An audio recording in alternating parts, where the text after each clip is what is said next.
ओम नमः सिद्धेभ्यः। नमो हरिहनुदानं, नमो सिद्धाणं, नमो हरियाणं, नमो वज्रायाणं, नमो लोहे सत्वसाहुणम्।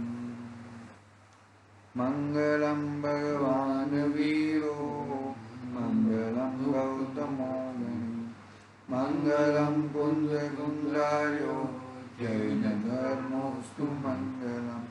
सर्वमंगल मंगलम सर्वकल्याणकारकम, प्रधानम सर्वधर्माणां शरणं जयतु शासनम।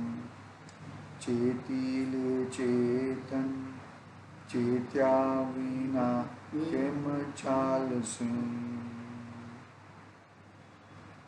नमः श्रीवर्धमानाय विद्योत्मकलिलात्मने, सालोकानं त्रिलोकानं यद्विद्यादर्पणयति।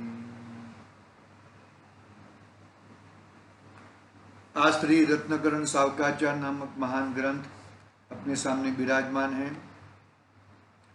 आचार्य समुद्भद्र द्वारा रचित प्रथम अधिकार सम्यक दर्शन अधिकार बात चल रही है, हम लोग पढ़ रहे हैं।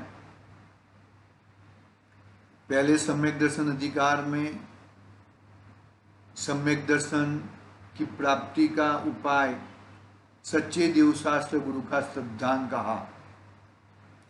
सच्चे देवशास्त्र गुरु का श्रद्धान जो जीव करता है उसे सम्यक दर्शन की प्राप्ति होती है।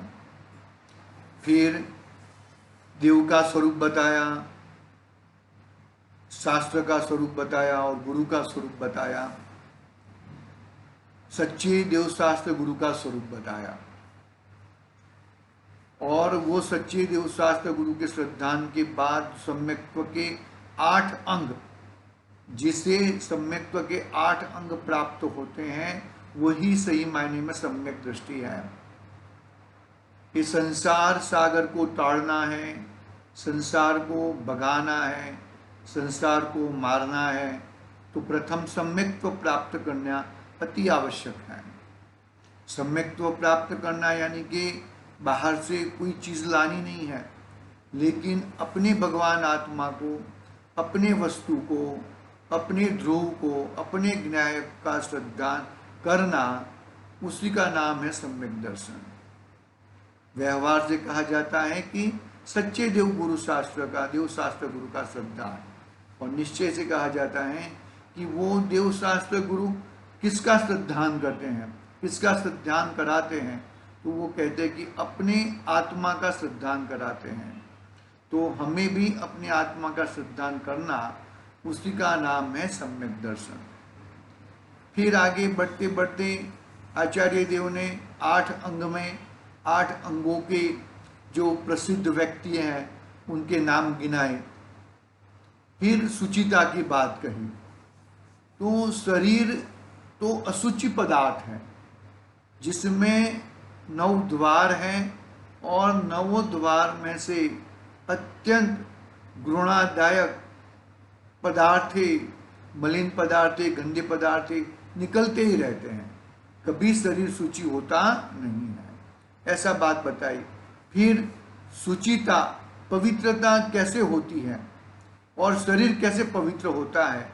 शरीर तो अभी तक जो 8 उपाय बताए, वो 8 उपाय पर पदार्थ किस तरह से सुचिता को प्राप्त हो है वो बताए। शरीर तो अशुचिमयी है, शरीर में कभी सुचिता होती नहीं है। इस तरह की बात अपनी यहाँ तक हुई थी। आगे हम पढ़ते हैं यहाँ से, देखो। इसलिए शरीर तो 8 प्रकार की लौकिक सूचियों द्वारा शुद्ध नहीं होता। शरीर कभी शुद्ध होता नहीं है। जो 8 बताए ना, कौन कौन से 8 बताए थे कि काल शौच, भस्म शौच, अग्नि शौच, मृतिका शौच, गोमय शौच, जल शौच, पवन शौच, ज्ञान शौच, ऐसे 8 शौच बताए थे। वो 8 शौच से शरीर कभी पवित्र होता नहीं है। बरोबर है। लौकिक सोच से परिणामों की ग्लानि मिट जाती है, व्यवहार की उज्जवलता देखकर कुल की उच्चता ख्याल में आ जाती है, परंतु शरीर को पवित्र नहीं कर सकती। शरीर कभी पवित्र नहीं हो सकता, शरीर अपवित्र ही है। उसको कोई छुए तो वो चीज, सामने वाली चीज अपवित्र हो जाती है। अपना जो गहना है ना, गहना, वो गहने को यदि ये अपना पसीना स्पर्श करे तो गहना बिगड़ जाता है। ऐसा ऐसा ऐसा पसीना रहता है, ऐसा है। मतलब इतनी गंदगी है शरीर में। मतलब ऐसा गंदगी बताने का तात्पर्य क्या है? गंदगी बताकर वो शरीर के ऊपर प्रेम मत कर, वो शरीर के ऊपर तू राग मत कर। वो शरीर को तो वो छूटने वाला ही है, वो तो जाने वाला ही है। और उस शरीर को तुम ज्यादा ऐसा मारना भी नहीं है और प्रेम भी नहीं करना है, दोनों नहीं करना है। इसके लिए सदा सुखदास जी इस बात को बहुत गहराई से बताते हैं हमें। देखो, शरीर तो सब प्रकार से अपवित्र ही है। इस शरीर में रहकर जो आत्मा, इस शरीर में रहकर जो आत्मा पराया धन और पराई स्त्री के प्रति चाह रहित और जीव मात्र की विराधना रहित हो जाए तो हाड़ मांस का यह मलिन शरीर भी देवों द्वारा पूज्य महापवित्र हो जाए। इतनी जबरदस्त बात कही। सांभळजो, आंखों बंद नहीं करता, सांभळजो के जे कि पराया धन और पराई स्त्री के प्रति चाह रहित, जीव मात्र की विराधना रहित हो जाए तो हाड़ मांस का यह मलिन शरीर भी देवों द्वारा महापवित्र पूज्य हो जाता है। किसी की भी चाह नहीं, पर द्रव्य की कोई भी चाह नहीं, पर स्त्री को देखकर और पराया धन देखकर अंदर में लोलुपता आ जाए, वैसा। और दूसरा कि ये शरीर के माध्यम से कोई भी अन्य जीव का घात न हो, ऐसा जो हिंसा का पालन करता है, अहिंसा माफ करना, अहिंसा का जो पालन करता है, वो जीव को कौन करते हैं? देव भी उसकी वाह करते हैं, देव भी उसका गान गाते हैं। देखो क्या कहा, हाँ, जीव मात्र की विराधना रहित हो जाए तो हाड़ मांस का यह शरीर, मलिन शरीर भी देवों द्वारा पूज्य महापवित्र हो जाए। मतलब किसी भी पर हम लोग कपड़े धोते हैं बड़े बड़े अनछना पानी से, तो हम जीव की विराधना करते हैं। कपड़े को रखते हैं 2-2 दिन तक, जीव की विराधना करते हैं। आज का कल खाना खाते हैं, शाम का सुबह खाते हैं, सुबह का शाम को खाते हैं, पानी छान के बरोबर नहीं पीते हैं, तो जीवों की विराधना होती है भाई। मतलब ये बताना क्यों चाहते कि तुझे सम्यक्त्व की प्राप्ति करनी है तो तेरा बाहर का कैसा, पहले बाहर का जो आचार विचार तो सुधार पहले, नहीं तो तुझे सम्यक्त्व प्राप्त होएगा तो तू कहाँ पे आत्मा को कहाँ पे विराजमान करेगा? तुझे चाहिए ना, मानो कि अपने को बेटे की बहू लानी है, तो क्या करेंगे भाई? पहले उसको भाई एक रूम देना पड़ेगा अलग से, उसके लिए अलमारी लानी पड़ेगी, ये सब व्यवस्था करनी पड़ेगी ना। ये व्यवस्था होएगी, उसके बाद बहू लाना चाहिए, ये तो भी झगड़े हो जाएंगे सासू बहू में सासू बहू में झगड़े हो जाएंगे ना। तो वैसा क्या कहते हैं यहाँ पर, देखो, तो इस तरह हमें हमारा आत्मा को हम कहाँ रखेंगे, उसके लिए बाहर का प्लेटफॉर्म बनाना बहुत अति आवश्यक है। देखो, इस शरीर को पवित्र करने का अन्य कोई कारण ही नहीं है। यह कथन दिगंबर वितराग मुनि श्री पद्म नदी ने किया है, ऐसा जानना। आगे, जिसकी निकटता से सुगंधित पुष्पों की माला, चंदन आदि पदार्थ भी न छूने योग्य हो जाते हैं, विष्ठा, मूत्र आदि से भरा रस, रक्त, चाम, हाड़ आदि से बना हुआ आदि से बना और बहुत ही गंदा दुर्गंधित मलिन समस्त अपवित्रताओं का एक साथ रहना स्थान, ऐसा यह मनुष्य का शरीर जल से स्नान करने से शुद्ध कैसे होगा? यानी कि जल से स्नान करने से शुद्ध होता नहीं है। स्नान आवश्यक है, लेकिन स्नान करने से मेरा शरीर शुद्ध हो जाएगा और मुझे धर्म की प्राप्ति होएगी, वो बात बिल्कुल गलत है। आत्मा तो स्वभाव से ही अत्यंत पवित्र है, आत्मा तो अमूर्तिक है, इस तक जल की पहुंच ही नहीं है। आत्मा तक जल पहुंच ही नहीं सकता, क्योंकि आत्मा तो अरूपी पदार्थ है, अमूर्तिक पदार्थ है। अमूर्तिक पदार्थ के ऊपर जल कैसे रहेगा? जो शरीर के ऊपर जल ढलता है, आत्मा के ऊपर जल ढलता नहीं है। हम भी भगवान का अभिषेक करते हैं तो भगवान की मूर्ति के ऊपर अभिषेक करते हैं। आत्मा तो कहाँ विराजमान है? महावीर भगवान का आत्मा कहाँ विराजमान है? मोक्ष में विराजमान है। पारसनाथ भगवान का आत्मा कहाँ विराजमान? मोक्ष में विराजमान है। तो आत्मा तो अमूर्तिक है, अरूपी है, वो कभी कुछ होता नहीं आत्मा को। तो स्नान आदि की जो वृत्ति है, स्नान आदि की प्रवृत्ति है, इससे आत्मा की शरीर की भी शुद्धि नहीं होती, आत्मा को तो छूता ही नहीं है वो पानी। बरोबर है? हाँ, उस तक जल की पहुंच ही नहीं है। ऐसे पवित्र आत्मा का स्नान करना व्यर्थ है। पवित्र आत्मा का स्नान कभी होता नहीं है।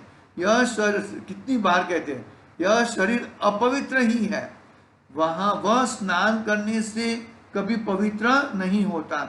इसलिए दोनों प्रकार से स्नान की व्यर्थता सिद्ध हुई। फिर भी जो स्नान करते हैं उनके द्वारा पृथ्वी काई, जल काई आदि व अनेक प्रकार के त्रस्काई जीवों का घात होने से वह स्नान पाप बंध का कारण और राग भाव की वृद्धि का हेतु हुआ है। कितना कितना बताते हैं। पृथ्वी काई के जल, जल काई के जीव, त्रस्काई के जीव सब मरते हैं। पाप का बंद होता है। मतलब हम लोग देखो, मिनिमम वाटर एक आधा बाल्टी, आधी बाल्टी, पौनी बाल्टी से तो नहाना चाहिए। नहीं नहाएंगे तो मंदिर जी कैसे जाएंगे? तो नहाना चाहिए। लेकिन ये सब सावर से नहाने का, 3-4 बाल्टी से नहाने का, ये करने का, वो करने का, इससे कोई मतलब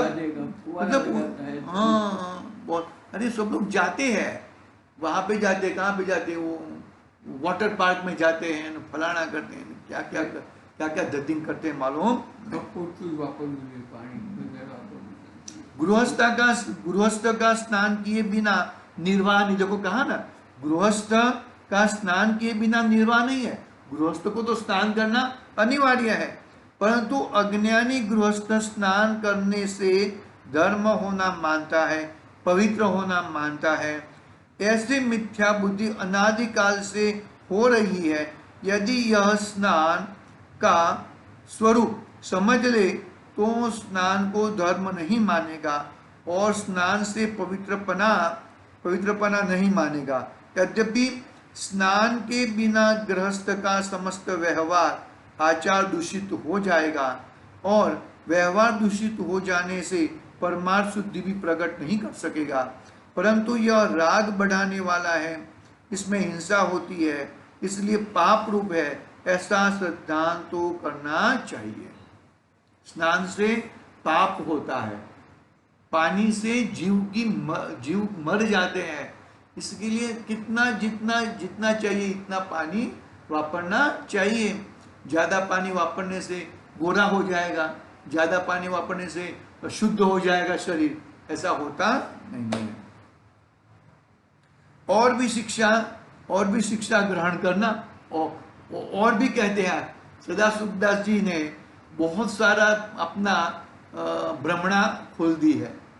देखो, पिछले करोड़ों भवों में बाधा हुआ जो कर्म, उसके उदय से मन में उत्पन्न हुआ जो मिथ्यात्व आदि रूप मल, उसका नाश करने वाला जो आप पर का भेद जानने रूप विवेक है, वह ही सत्पुरुषों का मुख्य स्नान है। क्या कहा देखो, सत्पुरुषों का मुख्य स्नान कैसे कहा कि पिछले भवों में, करोड़ों भवों में बना हुआ कर्म के उदय से उत्पन्न हुआ मिथ्यात्व, मिथ्यात्व का नाश होना वही सही स्थान है। वाह, समझो जो मिथ्यात्व का नाश होना वो सही स्नान है। मिथ्यात्व रहेगा, मिथ्या તમે આંખો બંધ કરો તો મને ડિસ્ટર્બ થાય ને, મને એમ લાગે કે ભાઈ આ ઊંઘે છે એમ। सुनो कोई बात नहीं। हाँ, सत्व क्या कहते हैं कि मिथ्यात्व आदि रूप मल का नाश कराने वाला जो आप पर का भेद जानने रूप विवेक है, वही सत्पुरुषों का मुख्य स्नान है। अपा पर का जो अभ्यास करता है उसका ही वही विवेक स्थान है। दूसरा जो जल से स्नान है वह तो जीवों के समूह का घात करने वाला होने से पाप बंद कराने वाला है। किसका? जल से स्नान है, इससे धर्म नहीं होता है। यही कारण है जिससे स्वभाव से ही अपवित्र शरीर पवित्रता नहीं होता। यही कारण है जिससे स्वभाव से ही अपवित्र शरीर में पवित्रता नहीं होता है। अपवित्र शरीर में कभी पवित्रता आती नहीं, शरीर से पवित्र कभी हो सकता नहीं है। और भी कहते हैं, देखो कितना कहेंगे आज अपना सदा सुखदास जी, फिर स्नान की आवश्यकता आते हैं। और भी कहते हैं, हे समझदार बंधुओं, आत्मा की शुद्धता के प्रयोजन से परमात्मा नाम के तीर्थ में सदाकाल स्नान करो। अपने परमात्मा में, अपने ज्ञान स्वभावी आत्मा में स्नान करो। व्यर्थ ही खेद करके दुखी होकर गंगा आदि तीर्थों की और क्यों दौड़ते हो? गंगा में स्नान करने के लिए क्यों दौड़ते हो? क्यों पड़ करते हो? वहां पर ठंडी रहती है ना, इसमें वो स्नान करते हैं, बहुत ठंडे रहती है और वो ठंडे रहती है, वो स्नान तो करते हैं और स्नान करके धर्म मानते हैं। बहुत ही कितना दुखदायक बातें हैं ये सब। हाँ, कैसा है परमात्मा का तीर्थ जिसमें सम्यक ज्ञान रूप निर्मल जल भरा है। परमात्मा का स्वरूप कैसा है कि सम्यक ज्ञान रूप निर्मल जल भरा है, जिसमें सम्यक दर्शन रूप देदीप्यमान लहर है, अविनाशी अनंत सुख से शीतल है और समस्त पापों को धोकर नष्ट कर देने वाला है। ऐसा परमात्मा स्वरूप तीर्थ में डुबकी लगाकर लीन हो जाओ। अपने आत्मा में डुबकी लगाकर लीन हो जाओ, वही सही मायने में सही स्नान है, बाकी अन्यथा कोई स्नान नहीं है। जगत के पापी मिथ्या दृष्टि लोगों ने निश्चय रूप निर्मल तत्वों का सरोवर देखा ही नहीं है, अपना आत्मा का बाग देखा ही नहीं है, ज्ञान का बाग देखा ही नहीं है। बाहर का बाग देखा, झाड़ का बाग देखा, फूलों का बाग देखा, लेकिन ज्ञान का बाग कभी नहीं देखा। मेरे आत्मा में ज्ञान रूपी, दर्शन रूपी, चारित्र रूपी, श्रद्धा रूपी पुष्प खिल रहे हैं, हाँ? वो देखता नहीं है। और क्या दिखता है उसको? बाहर के जड़ रूप बाग दिखते हैं उसको। बाहर के जड़ रूप लेते ये है ना, मान लो फूल है, वृक्ष है, वो सब बाग दिखते हैं उसको। अपना ज्ञान स्वभावी आत्मा का बाग कभी दिखता नहीं। देखो क्या, जगत के पापी मिथ्या दृष्टि लोगों ने निश्चय रूप निर्मल तत्वों का सरोवर देखा ही नहीं है और कभी ज्ञान रूप रत्नाकर समुद्र भी नहीं देखा। ज्ञान को रत्नाकर समुद्र का उपमा दी। इतना बड़ा ज्ञान है मेरा। समुद्र कितना बड़ा होता है? बहुत बड़ा होता है। हम यहाँ से देखे ना हो, हाँ, हम लोग यहाँ से देखे ना, समुद्र के किनारे पे खड़े हैं और समुद्र को देखे हम लोग, तो सामने जमीन और पानी इकट्ठा हो जाए ऐसा दिखे, मतलब एंड दिखता नहीं है, इतना बड़ा समुद्र। तो ये तो समुद्र है, समुद्र का तो एंड दिखता है, कभी कभी एंड दिखता है, लेकिन एक ज्ञान का एंड कभी नहीं है। आएगा ज्ञान, वो मेरा स्वभाव है।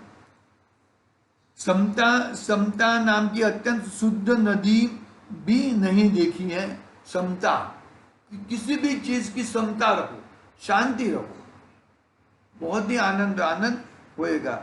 इस कारण से पाप को दूर करने वाले सत्य तीर्थों को छोड़कर मूर्ख लोग, जिन्हें तीर्थ कहते हैं, वे संसार से तारने वाले नहीं हैं। ऐसे गंगादि नदियों में डूबकर वे हर्षित होते हैं। तो पानी में स्नान करना और हर्षित होना और उसमें धर्म मानना कितना गलत काम है। जिन मूर्खों ने तत्वों का निश्चय रूप सरोवर देखा ही नहीं है, तत्वों का निश्चय रूप सरोवर देखा नहीं है, ज्ञान रूप समुद्र नहीं देखा और समता नाम की नदी नहीं देखी, वे गंगा आदि तीर्थ भासों में दौड़ते फिरते हैं। अपना आत्म स्वभाव, तीन बात कही। जिन मूर्खों, हम लोग मूर्ख है। मूर्ख कैसे मूर्ख है कि तत्वों का निश्चय रूप सरोवर नहीं देखा, ज्ञान रूप समुद्र नहीं देखा और समता नाम की नदी नहीं देखी। नदी नहीं, समता, समता यानी कि अपने स्वभाव में रहना, अपनी वस्तु में रहना, वो समता। ज्ञान नो दरियो, ज्ञान ने दरिया સાથે ઉપમા આપી અને તત્વને સરોવર, સરોવર સમાન, સરોવર સમાન ઉપમા આપી, સમતાને નદી કીધી।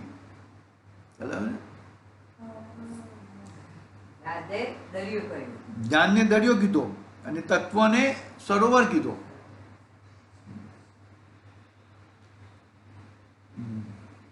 जो समता नाम की नदी देखी वो गंगा आदि तीर्थभासों में दौड़ते फिरते हैं। हम लोग वो गंगा आदि में फिरते हैं, हम इधर जाते हैं कि कहाँ पे चलो भाई यात्रा, यात्रा यात्रा करने की मनाही नहीं है, यात्रा करनी चाहिए, लेकिन वहां से मेरे को मेरा आत्म स्वभाव देखना है, मेरी चीज देखनी है, मेरा वस्तु देखना है। जब तक मैं मेरी वस्तु नहीं देखूंगा तब तक मेरा कल्याण कैसे होएगा भैया। ज्ञान रूप समुद्र को देखते और समता रूपी नदी उनमें डुबकी लगाकर मिथ्यात्व व कषाय रूप मल से रहित होकर अपने को उज्जवल पवित्र कर लेते हैं, उज्जवल पवित्र कर लेते हैं। इस लोक में ऐसा कोई तीर्थ नहीं है। देखो, इस लोक में ऐसा कोई तीर्थ नहीं है और ऐसा कोई पदार्थ भी नहीं है जिससे यह संपूर्ण अपवित्र मनुष्य का शरीर साक्षात शुद्ध हो जाए। शुद्ध शरीर किसका होता है मालूम है? अरिहंत परमात्मा का है ना, परम औदारिक शरीर। बिल्कुल कुछ भी होता नहीं है ना उनका, उनका कुछ होता नहीं है, आहार है, निहार नहीं है, सब कुछ जितना भी खाते हैं हजम हो जाता है, निहार नहीं होता, पसीना पसीना पसीना पसीना निकलता नहीं है। वो तो ये तो अपना केवल ज्ञान के पहले की बात है, और केवल ज्ञान के बाद तो वो तो कवला आहार भी नहीं है, आगे की बात आगे कवला आहार भी नहीं है। तो परम औदारिक शरीर किसका है? जल मल मूत्र से रही, पसीने से 9 द्वार है, लेकिन 9 द्वार में से गंदगी नहीं निकलती। ऐसे परम औदारिक शरीर वाले हैं हमारे तीर्थंकर भगवान, हमारे अरिहंत परमात्मा। उनका शरीर पवित्र है, उनके शरीर के दर्शन से भी अपना पवित्रता बढ़ती है अपने में।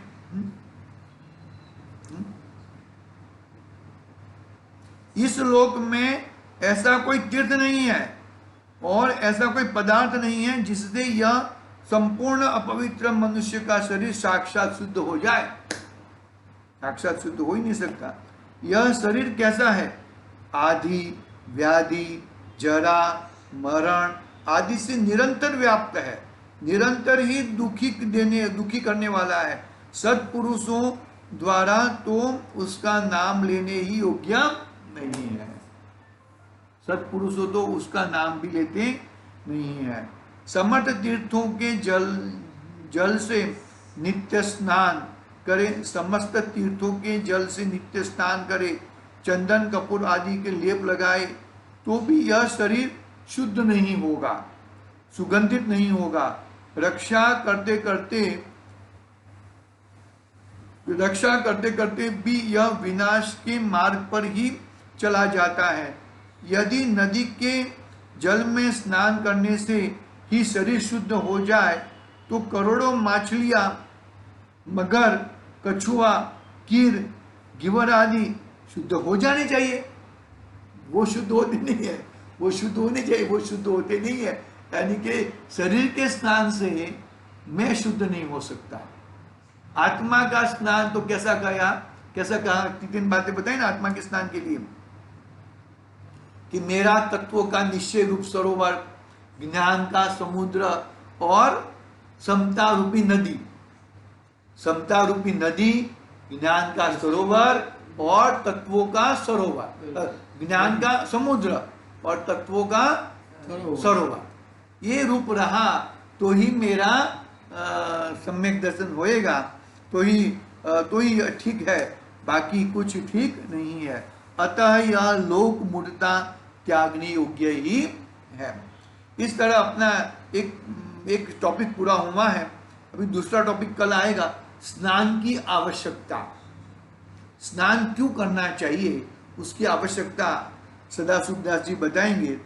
हाँ, वो भी एक थोड़ा लंबा टॉपिक है, बहुत लंबा है वो भी। फिर अपना 23वां देव मूढ़ता की बात आएगी, वो बात हम कल करेंगे। कल हम स्नान की आवश्यकता, स्नान क्यों करना चाहिए हमें, श्रावक को स्नान करने की जरूरत क्यों है, मुनिराज को तो स्नान नहीं करते, तो श्रावक को स्नान क्यों करना है, उसकी बात कल आएगी। आज के लिए ओम नमः सिद्धेभ्यः। निज निधि निज में बताई, आनंद